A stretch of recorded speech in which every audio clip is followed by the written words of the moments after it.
I don't like it ಏನಿದು ಕಾಂತ?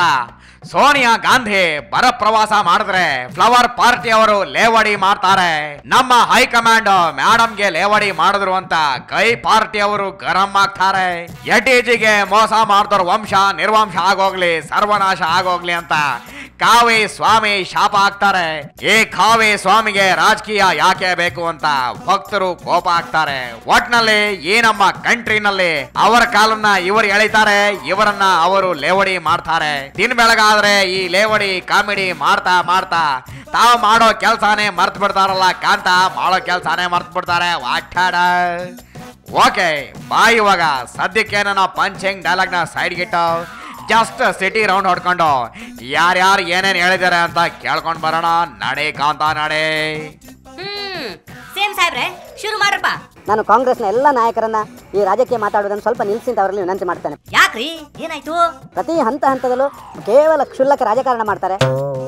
ಛೇ, ಹಂಗ್ಯಾಕ್ ಮಾಡ್ತಾರ ಅವರು? ಒಂದು ರಾಜ್ಯದ ಹಿತಾಸಕ್ತಿ ಕಾಪಾಡುವಂತ ರಾಜಕೀಯ ಪಾರ್ಟಿ ಅವರ ರಾಜಕಾರಣವನ್ನೇ ಬರದಲ್ಲಿ ಕೂಡ ನೋಡಬಾರ್ದು. ಹೌದು ಬಿಡ್ರಿ, ಕರೆಕ್ಟ್. ಇವತ್ತು ಅವರು ಬಂದವರಿಗೆ ಹೇಳಬೇಕಾಗಿತ್ತು. ಏನಂತಾರಿ?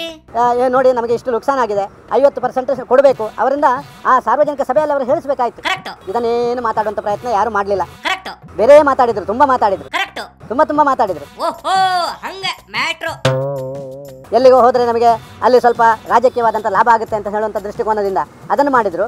ಆದರೆ ಅಲ್ಲಿಗೆ ಬಂದರೆ ಇನ್ನು ಮಾಧ್ಯಮಗಳು ಏನಾರು ಬರೀತದೆ ಅಂತ ಹೇಳಿ 10 ನಿಮಿಷಗಳ ಕಾಲ ಒಂದು ಕೆರೆ ನೋಡಲಿಕ್ಕೆ ಹೋದರು. ಕರೆಕ್ಟ್. ಸೋನಿಯಾ ಗಾಂಧಿ ಅವರ ಬಾಯಿಂದ ಒಂದು ಶಬ್ದ ನಾನು ಬರ ಪರಿಹಾರದ ಬಗ್ಗೆ ಕರ್ನಾಟಕ ರಾಜ್ಯಕ್ಕೆ ವಿಶೇಷ ಸಹಕಾರಗಳನ್ನು ಕೊಡ್ತೇನೆ ಅಂತ ಹೇಳುವಂಥ ಒಂದು ಕೆಲಸ ಕಾರ್ಯಗಳನ್ನು ಮಾಡೋದರಲ್ಲಿ ಕಾಂಗ್ರೆಸ್ನವರು ಪೂರ್ತಿ ವಿಫಲರಾಗಿದ್ದಾರೆ. ಓಕೆರಪ್ಪ, ಫೈನಲ್ ಆಗಿ ಏನು ಹೇಳ್ತೀರಿ? ಡೆಲ್ಲಿಗೆ ಹೋಗಾದ್ರೂ ಅವರಿಗೆ ಒಳ್ಳೆ ಒಂದು ಸದ್ಬುದ್ಧಿಯನ್ನು ದೇವರು ಕೊಡಲಿ, ಸ್ವಲ್ಪ ಕರ್ನಾಟಕದ ಪರವಾಗಿ ಮಾತಾಡಲಿಕ್ಕೆ ಅವರಿಗೆ ಅವಕಾಶ ಕೊಡಲಿ ಅಂತ ಮಾಡಲಿ ಅಂತ ಹೇಳುವಂತ ಪ್ರಾರ್ಥನೆ ಮಾಡ್ತಾರೆ. ಸಿದ್ದು ಬಾಯಿ, ಏನ್ರಿ ಸಿಎಂ ಸ್ಮೈಲ್ ಗೌಡ್ರು ಹಿಂಗಂತಾರಲ್ಲ, ವಾಟ್ ಯು ಸೇ? ಇವರ ತಪ್ಪುಗಳನ್ನು ಮುಚ್ಚಗಳ್ಳಿಕ್ಕೆ ಕಾಂಗ್ರೆಸ್ ಕಡೆಗೆ ಬೆರಳು ತೋರಿಸ್ತಾ ಇರ್ತಕ್ಕಂಥದ್ದು ಇವರ ಬೇಜವಾಬ್ದಾರಿತನ.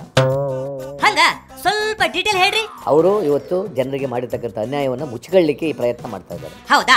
ಹೋಗ್ಲಿ ಬಿಡ್ರಿ. ಅಂದಹಾಗೆ ಸೋನಿಯಾ ಮೇಡಮ್ ಬಂದು ಏನೇನು ಮಾಡಿದ್ರು ಸ್ವಲ್ಪ ರಿಪೋರ್ಟ್ ಕೊಡ್ರಿ. ಬರಗಾಲಲ್ಲಿ ಜನರನ್ನು ಭೇಟಿ ಮಾಡಿದ್ದಾರೆ. ಓಕೆ.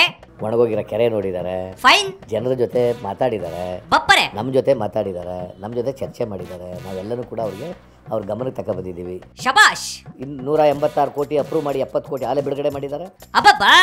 ನೀವು NRGS ಹಣ ಬಿಟ್ಟು 1 ರೂಪಾಯಿ ನಿಮ್ಮ ಸರ್ಕಾರದಿಂದ ಖರ್ಚು ಮಾಡೋದು ತೋರಿಸ್ಲಿ. ಅವರು ನಾಚಿಕೆ ಆಗಬೇಕು. ಅವರಿಗೆ 1 ರೂಪಾಯಿ ಖರ್ಚು ಮಾಡಿಲ್ಲ ಇವತ್ತಿನವ್ರಿಗೆ ರಾಜ್ಯ ಸರ್ಕಾರದಿಂದ. ಸರಿಪ್ಪ, ಒಟ್ನಲ್ಲಿ ಈ ಸೋನಿಯಾ ಮೇಡಮ್ ಬಂದಿದ್ದೆ ರಾಜಕೀಯ ಅಂತಾರಲ್ಲ ಸಿಎಂ ಸ್ಮೈಲ್ ಗೌಡ್ರು, ಅದಕ್ಕೆ ಏನು ಹೇಳ್ತೀರಿ? ಈಗ ಮೇಡಮ್ ಬಂದದೇ ರಾಜಕೀಯ ಅಂತ ಅವ್ರು ಅಂದ್ಕೊಳ್ಳೋದಾದ್ರೆ ಇವ್ರು ಮಾತಾಡೋದೇ ರಾಜಕೀಯ. ಈಗಾದರೆ it is he who is playing politics. ಇವರು ರಿಸಾರ್ಟ್ನಲ್ಲಿ ಮಜಾ ಮಾಡ್ತಿದ್ದವರು MLAಗಳು, ಡೆಲ್ಲಿಗೆ ಓಡಾಡ್ಕೊಂಡಿದ್ದವರು ಕುರ್ಚಿ ಉಳಿಸ್ಕೊಳ್ಳಿಕ್ಕೆ ಇವ್ರೇನು ಮಾತಾಡೋದು?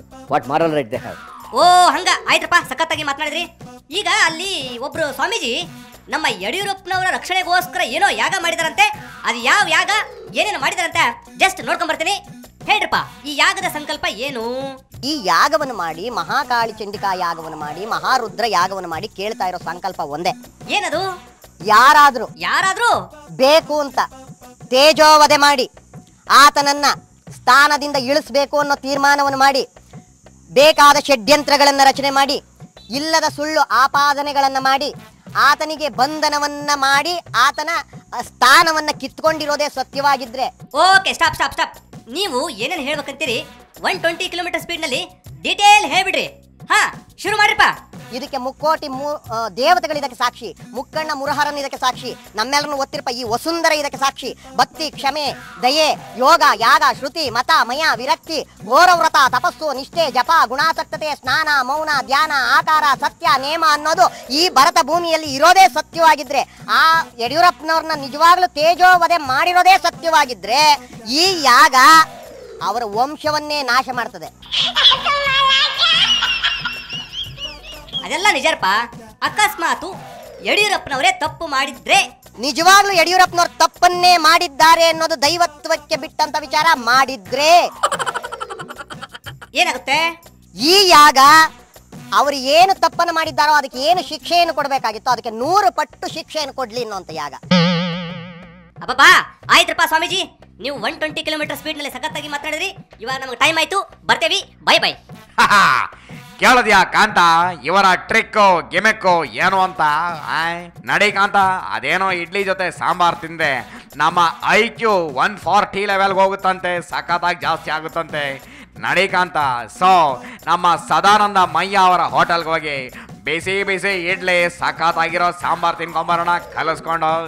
ನಡೆ ಕಾಂತ ನಡೆ, ಈ ಸ್ಕೂಟಿ ಪೇಪ್ ಹತ್ಕೊಂಡು ಹೋಗೋಣ ನಡೆ.